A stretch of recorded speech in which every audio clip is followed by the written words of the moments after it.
Ici Paris, capitale du Congo libre, un Congolais parle aux Congolais. Madame, monsieur, peuple congolais civilisé, bonjour. Au Congo-Tricheville, anciennement Congo-Brazzaville, le Ngaya Sassou Denis utilise le passeport pour faire du chantage à ses adversaires politiques et à ses concurrents sexuels, qui n'hésitent pas, lorsqu'il est dépassé, lorsque la jalousie et la haine dévorent son cerveau, de faire voyager, entre guillemets.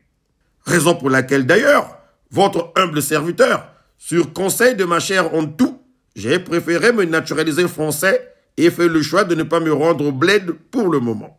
J'ai pour principe de ne pas traîner dans la même cour que les incrédules, que les crétins. Déjà qu'il n'y a même rien de mignon là-bas. T'allais, tu crois quoi? Amonin chebiekou ne bien Thomas. Ni inondation zo, na mama ma papa mamvindu.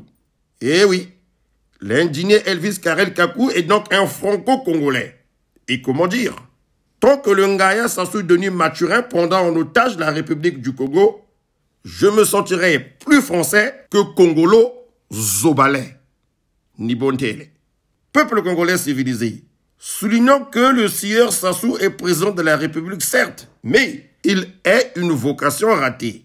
Dès lors que le peuple ne l'a jamais plébiscité de façon magistrale, il est une vocation ratée, car le Sassou Denis s'est invité lui-même à la magistrature suprême par des pratiques suspectes et ou de curieux procédés. Et seul lui connaît ses motivations. Cependant, nous pouvons dire sans risque de se tromper que la quête du gain facile, la boulimie du matériel, le matalana et les velléités de puissance pourraient figurer parmi ses motivations chevillées au corps. J'en ai la certitude, il n'y a qu'à apprécier l'intérêt qu'il accorde à la dépigmentation de sa peau au niveau du visage, le choix de ses choses en peau de crocodile arborées lors des sommets où l'on parle de l'environnement, de protection de la biodiversité. C'est une vocation ratée.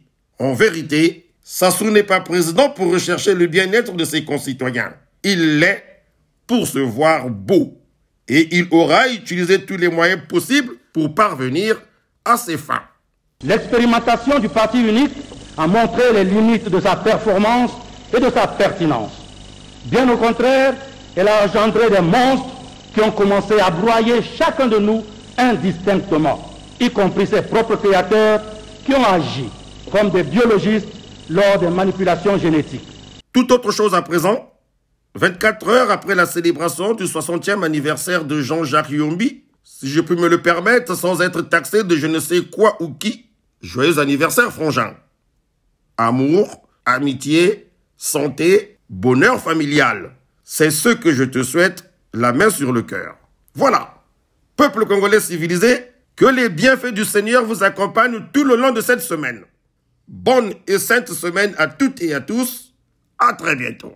Si le peuple me fait confiance, ils auront un président qui redressera ce pays.